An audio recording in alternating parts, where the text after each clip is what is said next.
സാറേ MBS Saudi രാജകുമാരൻ Muhammad bin Salman, രാജകുമാരനല്ല, യഥാർത്ഥത്തിൽ അദ്ദേഹം ഭരിച്ചുകൊണ്ടിരിക്കുന്നത് അദ്ദേഹമാണ്. നമ്മുടെ നാട്ടില് MB ശ്രീനിവാസൻ സംഗീത സംവിധായകൻ അതെ അതെ, MBS എന്നാണ്, നമ്മുടെ സ്ക്വയർ എന്നൊക്കെ പറയുക. അതെ അതെ. പക്ഷേ ഈ ഗൾഫുകാർക്കും പ്രത്യേകിച്ച് മിഡിൽ ഈസ്റ്റിൽ പൊതുവെ MBS എന്ന് പറഞ്ഞാൽ മുഹമ്മദ് ബിൻ സൽമാനാണ്. പ്രത്യേകിച്ച് സൗദി അറേബ്യയുടെ ഈ മാറുന്ന മുഖമുണ്ടല്ലോ, ഒരു പുസ്തകം തന്നെയുണ്ട് MBS എന്ന ശീർഷകം. ആണോ? ഓ, ഇദ്ദേഹത്തെക്കുറിച്ചാ? MBS അതിവേഗത്തിൽ മാറിക്കൊണ്ടിരിക്കുകയാണ്. അതുകൊണ്ട് തന്നെ ഇപ്പോൾ അദ്ദേഹം ലോകത്തിൽ വലിയ ചർച്ചാ വിഷയമാണ്. ഇപ്പോൾ ഇന്നത്തെ വാർത്ത, ഇന്ന് അദ്ദേഹം വൈറ്റ് ഹൗസിലുണ്ട്. ഇന്നലെ മുതൽ വൈറ്റ് ഹൗസിൽ ട്രംപുമായി ദീർഘമായ ചർച്ചയും കരാറും ഒക്കെ ഉണ്ട്. 60,000 കോടി ഡോളറോ മറ്റോ അവിടെ സൗദി ഇൻവെസ്റ്റ് ചെയ്യുന്നുണ്ട്.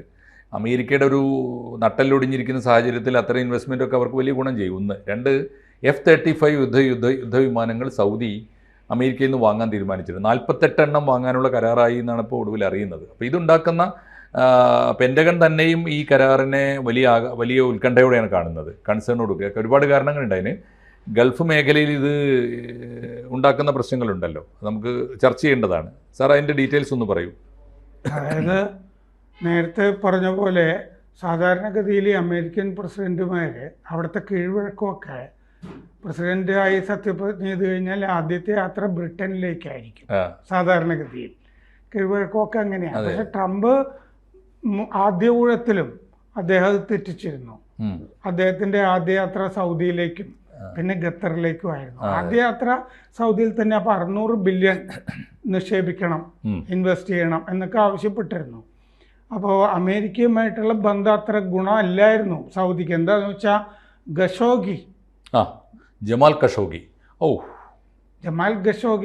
ഈ MBS MBS തട്ടിയതാണല്ലോ ശരിക്കും. മാത്രമല്ല, അമേരിക്കക്ക് പ്രസ്റ്റീജാണത്. വാഷിംഗ്ടൺ പോസ്റ്റ് റിപ്പോർട്ടർ ആയിരുന്നല്ലോ അദ്ദേഹം. വല്ലാത്തൊരു മാത്രമല്ല, ചരിത്രത്തിൽ തുല്യതയില്ലാത്ത കൊലപാതകമല്ലേ സാർ അത്? നമ്മൾ ഫാസിസം എന്നൊക്കെ പറയാറല്ലേ ഉള്ളൂ. ഞാൻ അന്നൊരു പോസ്റ്റ് ഇട്ടതിൻ്റെ നെഞ്ചുരുക്കി പോസ്റ്റ് ഇട്ടാണ് ഞാൻ പറഞ്ഞത്, ഈ കേട്ടിട്ടുണ്ടോ അറബ് ഫാസിസം എന്ന് പറഞ്ഞുകൊണ്ടാണ്. കാരണം എന്താ വെച്ചാൽ, ഒരു മനുഷ്യനെ കൊല്ലാനൊരു വിമാനത്തിൽ മുഴുവൻ ആളുകൾ ചെന്നിട്ട് ബുച്ചേഴ്സ് വെട്ടി നുറുക്കാനൊരു കൂട്ടർ, എന്നിട്ട് കോൺസെൻട്രേറ്റഡ് ആസിഡിൽ ഇദ്ദേഹത്തെ കൊണ്ടുപോയി ലയിപ്പിക്കുക. ഒരു അസ്ഥി കഷ്ണം പോലും കണ്ടുകിട്ടാതെ ലയിപ്പിച്ചിട്ട് ഈ ഇസ്താൻബുളിലെ ഗട്ടറിൽ ഒഴുക്കിക്കളയുക. ഭൂലോകം അവസാനം വരെ തെളിവ് കണ്ടുപിടിക്കാൻ പറ്റില്ല. അത്തരത്തിൽ കൊലപാതകമാണ്, തുല്യതയില്ലാത്ത കൊലപാതകം. അതൊക്കെ ചെയ്ത ആളാണ് MBS. ആ MBSനോടാണ് ഇപ്പോൾ അമേരിക്ക കരാർ ഒപ്പിടാൻ. നമ്മൾ വേറെ ചർച്ച ചെയ്യാത്തത് കൊണ്ട് ഞാൻ പറഞ്ഞോട്ടെ, അദ്ദേഹത്തിന്റെ വിധവ ഹന്നാൻ അവര് ഇന്ന് ഭയങ്കര ശോഭത്തോടുകൂടി പറഞ്ഞിട്ടുണ്ട്, MBS എൻ്റെ അടുത്ത് വന്ന് എന്നെ കണ്ട് മാപ്പ് പറയണം എന്ന് പറഞ്ഞിട്ടുണ്ട്. ഈ ട്രംപിനെ കാണാൻ പോയതിന് തീർച്ചയായിട്ടും ശോഭത്തോടുകൂടി പറഞ്ഞിട്ടുണ്ട്. അപ്പോൾ ഇതില് സൗദി സാധാരണഗതിയിൽ മിഡിൽ ഈസ്റ്റിൽ ഇസ്രയേലിന് ഒരു ആയുധം കൊടുത്തു കഴിഞ്ഞാൽ അത് മറ്റ് രാജ്യങ്ങൾക്ക് കൊടുക്കില്ല എന്ന് ഇസ്രയേലുമായിട്ട് ഒരു അലിഖിത കരാർ അമേരിക്കയ്ക്ക് ഉണ്ട്. പക്ഷേ F-35 ഇപ്പോൾ സൗദിക്കും കൂടി കൊടുക്കുകയാണ്, ഇസ്രയേലിന് ശേഷം കൊടുക്കുന്നു. അപ്പോൾ ഈ കാര്യത്തിൽ പെൻറ്റഗൺ, പ്രതിരോധ കാര്യാലയമാണല്ലോ അമേരിക്കയിലെ, പെൻറ്റഗണിന് തന്നെ വലിയ ആശങ്കയുണ്ട്. പക്ഷെ കൊടുക്കുക എന്നുള്ളത് ട്രംപിൻ്റെ ഒരു വാശിയുമാണ്. എന്നിട്ട് ട്രംപ് എന്ന് പറഞ്ഞിട്ടുണ്ട്, മറ്റേ ഖഷോഗി സംഭവത്തിൽ MBS കുറ്റക്കാരനല്ല, ഈസ് ഇന്നസെന്റ് എന്നും പറഞ്ഞിട്ടുണ്ട്. അതിൽ നിന്ന് ഊരിയെടുത്തു. ഇന്നസെന്റ് ആയ കഥ സാറ് വായിച്ചല്ലേ? ഇന്നസെന്റ് ആയെന്ന് വെച്ച് കഴിഞ്ഞാൽ ഈ കുടുംബങ്ങളെ മുഴുവൻ അവിടെ ഈ ദിയ മണി കൊടുത്താൽ മതിയല്ലോ, ബ്രെഡ് മണി കൊടുത്താൽ മതിയല്ലോ. അപ്പോൾ ഇവർക്ക് പറയുന്ന കാശ് കൊടുക്കാൻ തീരുമാനിച്ചു. രാജകുമാരനല്ലേ പ്രതി, അദ്ദേഹം അയച്ച കൊലയാളി സംഘമല്ലേ കൊന്നത്. മുഴുവൻ പേർക്കും ദിയാമണി കൊടുത്ത് ഒരാളെ പോലും ശിക്ഷിച്ചില്ല. അതാണ് സംഭവിച്ചത്. അപ്പോൾ 48 F-35 ലൈറ്റ്നിങ് 2 ജെറ്റുകൾ ആണ് സൗദിക്ക് അമേരിക്ക കൊടുക്കുന്നത്. അപ്പോൾ ഇത് നേരത്തെ പ്രതിരോധ സെക്രട്ടറി പീറ്റ് ഹെക്സെറ്റ് വെളിപ്പെടുത്തിയിരുന്നു, കൊടുക്കാൻ പോവുകയാണെന്നൊക്കെയുള്ള കാര്യം. പക്ഷേ രഹസ്യ ഒരു റിപ്പോർട്ടുണ്ട്, defence intelligence agency DIA, defence intelligence agency അമേരിക്കയിലെ DIA, അവരുടെ റിപ്പോർട്ട് ന്യൂയോർക്ക് ടൈംസ് പ്രസിദ്ധീകരിച്ചിരുന്നു. അതിൽ ഇത് കൊടുത്തു കഴിഞ്ഞാൽ ഇതിൻ്റെ രഹസ്യം, കാരണം ചൈനയുമായിട്ട് സൗദിക്ക് ഭയങ്കര ബന്ധമാണ്, പ്രതിരോധ രംഗത്തും സഹകരണമുണ്ട്. അപ്പോൾ F-35 രഹസ്യങ്ങൾ മുഴുവൻ ചൈനയ്ക്ക് ചോർന്നു പോകാം സൗദിക്ക് കൊടുത്തു കഴിഞ്ഞാൽ. ഇസ്രയേലിന് കൊടുത്തുകൊണ്ട് കുഴപ്പമില്ല, പക്ഷെ സൗദിക്ക് കൊടുത്തു കഴിഞ്ഞാൽ ഇത് ചോർന്നു പോകാം.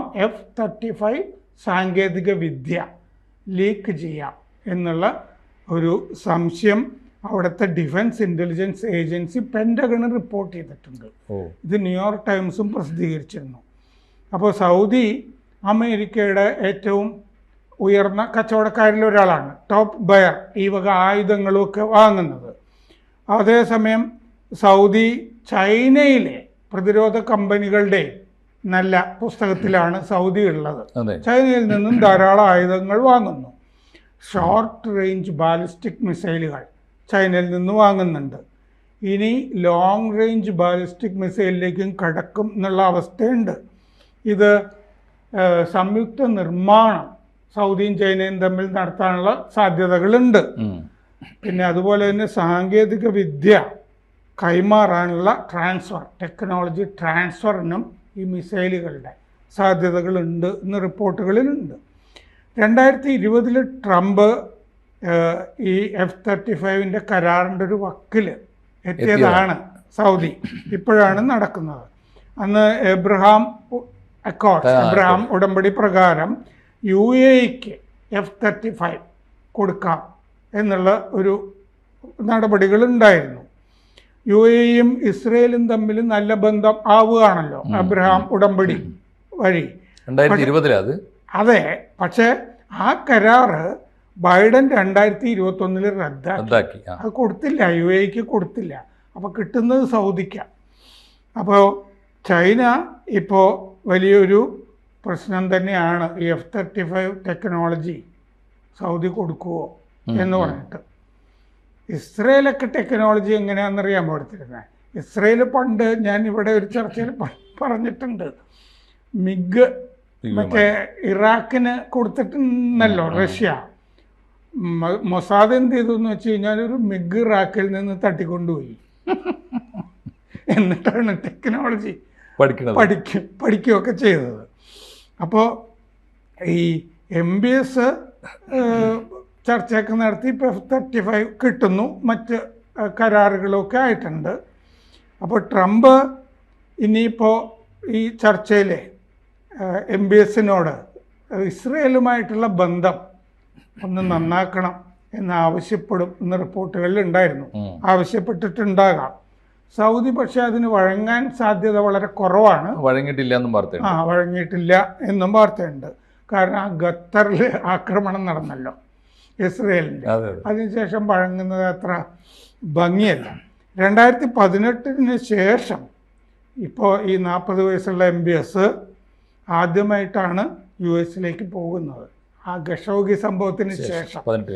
അപ്പോൾ അന്ന് ഈ വാഷിങ്ടൺ പോസ്റ്റിൻ്റെ കോളമിസ്റ്റായിരുന്നു ജമാൽ ഖഷോഗി.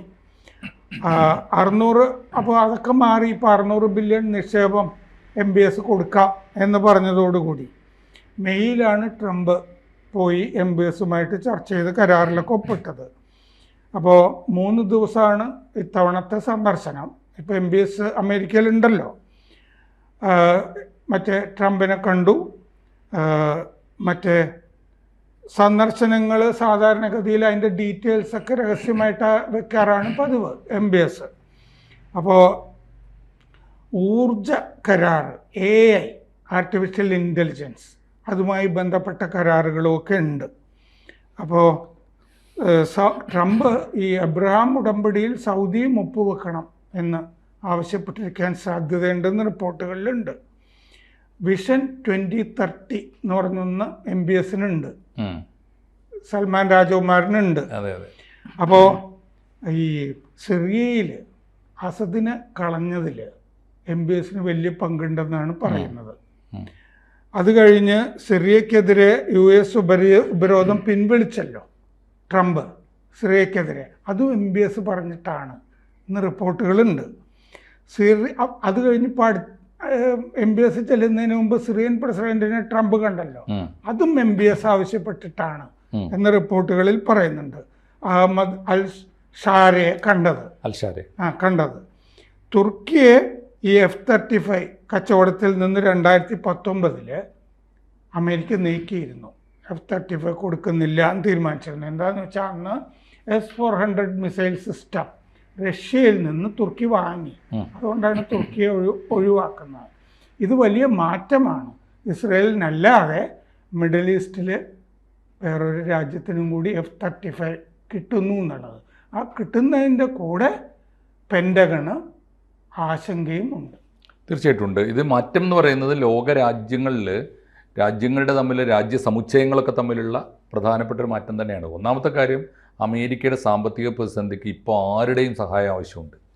അത് ഓരോ ദിവസവും കൂടെ ചെല്ലുന്തോറും എക്സ്പോസ്ഡ് ആവുകയാണ്. അതാണ് ഇപ്പോൾ അമേരിക്കയുടെ ഗതികേട്. ഒന്നാമത്തെ കാര്യം, ആരോടും ഇന്നലെ പറഞ്ഞത് മാറ്റി പറയാൻ, പ്രത്യയശാസ്ത്രപരമായ എല്ലാ ഭിന്നതകളും മാറ്റിവെച്ചുകൊണ്ട്, സാംസ്കാരികമായ ഭിന്നതകൾ മാറ്റിവെച്ചുകൊണ്ട്, ചരിത്രം മാറ്റിവെച്ചുകൊണ്ട് ഏറ്റെടുക്കുകയാണ്. രണ്ടാമത്തെ ഒരു കാര്യം, കാരണവരെ എവിടെ നിന്നൊക്കെ കടം കിട്ടുമോ അവിടെ നിന്നൊക്കെ വാങ്ങുന്ന അത് തന്നെ മുടിയനായ കാരണവർ. അതാണ് ഇപ്പോൾ സംഭവിച്ചുകൊണ്ടിരിക്കുന്നത്. ഒന്നാമത്തെ കാര്യം. രണ്ട്, ഈ എബ്രഹാം കരാർ ഇപ്പോൾ വീണ്ടും ഒപ്പിടാവുന്നൊരവസ്ഥ അറബ് ലോകത്ത് വരുന്നുണ്ട് സർ. സൗദി അറേബ്യക്ക് കൂടും. കാരണം എന്ന് വെച്ചാൽ എബ്രഹാം കരാർ എന്ന് പറഞ്ഞാൽ അറിയാലോ, ഈ എബ്രഹാമി ഗോത്രത്തിൽപ്പെട്ട സാംസ്കാരികമായ 3 സെമിറ്റിക് മതങ്ങളുടെ രാജ്യങ്ങൾ. ഒന്ന് അമേരിക്കയുടെ ഒരു ക്രിസ്ത്യൻ പ്രതിനിധാനം, പിന്നെ ഇസ്രായേലിൻ്റെ ജൂത പ്രതിനിധാനം, പ്ലസ് അറബ് രാജ്യങ്ങളുമായിട്ടുള്ള ബന്ധം. അതിൽ മൊറോക്കോ വരെയുണ്ട്. ആഫ്രിക്കൻ അറബ് രാജ്യമായ മൊറോക്കോ വരെ ചേർത്തുകൊണ്ടുള്ള കരാറാണ്. അതിൽ ചില ലക്ഷ്യങ്ങളുണ്ട്. ഈജിപ്തിനെ മാറ്റി നിർത്തിക്കൊണ്ടാണ് മൊറോക്കോയെ ഉൾപ്പെടുത്തുന്നത്. തുർക്കിയെ മാറ്റി നിർത്തിയിട്ടാണ് ഈ UAE ഉൾപ്പെടുത്തുന്നത്. ഇതിലൊരു ലക്ഷ്യമുണ്ട് ഈ കരാറിൽ. ഒന്ന്, ഇപ്പോൾ സൗദി അറേബ്യ പുതുതായിട്ട് ആ കരാറിൽ, എബ്രഹാം കരാറിന് ഇപ്പോൾ സൗദി അറേബ്യ എതിരാവാനിടയില്ല. 2 കാരണം കൊണ്ട്. ഒന്ന്, പുതിയ ലോകത്ത് ഇസ്രായേലിനോട് ഏറ്റുമുട്ടാൻ അറബ് ലോകത്തിന് സാധ്യമല്ല എന്നൊരു ബോധ്യം വന്നിട്ടുണ്ട്. മാത്രമല്ല, ഇവരൊക്കെ പരസ്പരം സഹായിച്ചു മുന്നേറാനുള്ള ഒരു സഹകരണ കൗൺസിലായിട്ട് മാറിയിട്ടുണ്ട്. ഒന്ന്.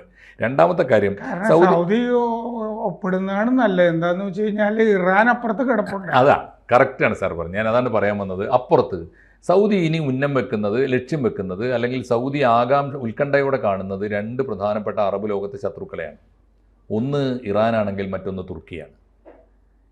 ഇറാൻ പഴയ ശക്തി ഇല്ലെങ്കിൽ പോലും അവർ ആ പ്രതാപത്തോടെ പിടിച്ചു നിൽക്കുന്നുണ്ട് അറ്റ്ലീസ്റ്റ്.